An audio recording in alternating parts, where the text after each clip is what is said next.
नमस्कार मंडळी, तर आज आपण बघणार आहोत 10 मिनिटात तयार होणारे सॉफ्ट आणि टेस्टी रव्याचे इन्स्टंट आप्पे।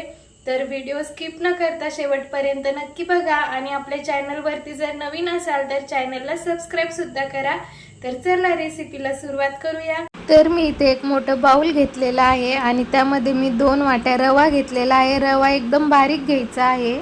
2 वाट्या रवा आहे तर त्यामध्ये साधारणतः 1 वाटी दही टाकायचं। दही टाकल्यानंतर हे थोडं थोडं पाणी टाकून व्यवस्थित मिक्स करून घ्यायचं। चांगलं मिक्स करायचं, त्यामध्ये गोळे नाही राहिले पाहिजे। तर अशा प्रकारे आपल्याला मिक्स करून घ्यायचं आहे। आणि त्यानंतर मी 1 चमचा खाण्याचा सोडा टाकला, त्याऐवजी तुम्ही इनो सुद्धा टाकू शकता। सोडा टाकल्यानंतर एकाच डायरेक्शनने त्याला थोडंसं हलवून घ्यायचं आणि झाकण ठेवून त्याला रेस्ट करायला ठेवायचं। थोडं पीठ छान मुरतंय तोपर्यंत मग त्यात टाकण्यासाठी भाज्या कट करून घ्यायच्या। तुम्ही तुमच्या आवडीनुसार भाज्या टाकू शकता, यात तुम्हाला कोणकोणत्या भाज्या आवडतात त्यानुसार। तर मी इथे हिरवी मिरची, कांदा, टोमॅटो, कोथिंबीर टाकतीये। तुम्ही त्यामध्ये किसून घेतलेलं गाजर, काकडी सुद्धा घालू शकता। तोपर्यंत हे बॅटर पण एकदम छान मुरलं आणि किती फुगलं तुम्ही बघू शकता। आता या कट करून घेतलेल्या भाज्या यामध्ये ऍड करायच्या। त्यानंतर चवीनुसार मीठ टाकायचं आणि हे पुन्हा एकदा व्यवस्थित हलवून घ्यायचं, म्हणजे मिक्स करून घ्यायचं सगळं। आता गॅसवरती मी आप्पे पात्र ठेवलेलं आहे। आप्पे पात्र थोडंसं गरम झालं की त्यामध्ये तेल टाकायचं। गॅस मीडियम फ्लेमवरतीच ठेवायचा, कारण हे आप्पे पात्र तेव्हाच गरम होतं।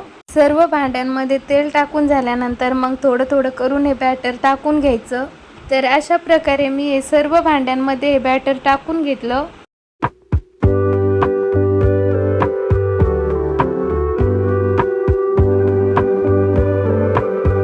बॅटर टाकून झाल्यानंतर झाकण ठेवून याला 5 मिनिटं होऊ द्यायचं। 5 मिनिटांनंतर झाकण काढायचं। तर तुम्ही बघू शकता एकदम छान आपले एका साईडने आप्पे भाजलेले आहेत आणि खाली चिटकत पण नाहीये, एकदम इझिली निघत आहेत।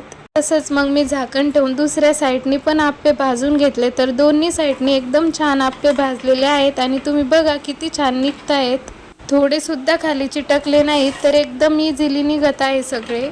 त्यानंतर मग मी लगेच थोडंसं बॅटर उरलेलं होतं, तर मग दुसरं भांडं पण लावलं लगेच आप्पे बनवण्यासाठी। ह्या वेळेस मी आप्पेचं बॅटर अलीकडच्या साईडला टाकून घेतलं सगळं, कारण ते पलीकडच्या साईडला गॅसची फ्लेम जात नाही, तर मग आप्पे खाली चिटकतात। त्यामुळे मग मी ह्या वेळेस अलीकडेच टाकून घेतलं हे बॅटर आणि हे पण पुन्हा झाकण ठेवून 5 मिनिटं चांगलं शिजू दिलं आणि लगेच दुसऱ्या साईडने पण भाजून घेतलं। तर हे पण एकदम छान निघत होते हे आप्पे पण, आणि इतके फुगले होते आणि मऊ पण खूप झाले होते आणि खायला पण खूप टेस्टी लागतात। तर याच्यासोबत खाण्यासाठी मी खोबऱ्याची चटणी पण बनवली होती। तर तुम्ही बघू शकता इथे आपले आप्पे आणि चटणी दोन्ही सुद्धा तयार आहे। तर आप्पे एकदम छान झाले होते आणि टम्म फुगले होते एकदम, आणि सॉफ्ट पण झाले होते खूप आणि टेस्टी पण लागत होते। तर तुम्ही पण अशा प्रकारे एकदा आप्पे नक्की ट्राय करून बघा। रेसिपी जर आवडली असेल तर व्हिडिओला लाईक करा।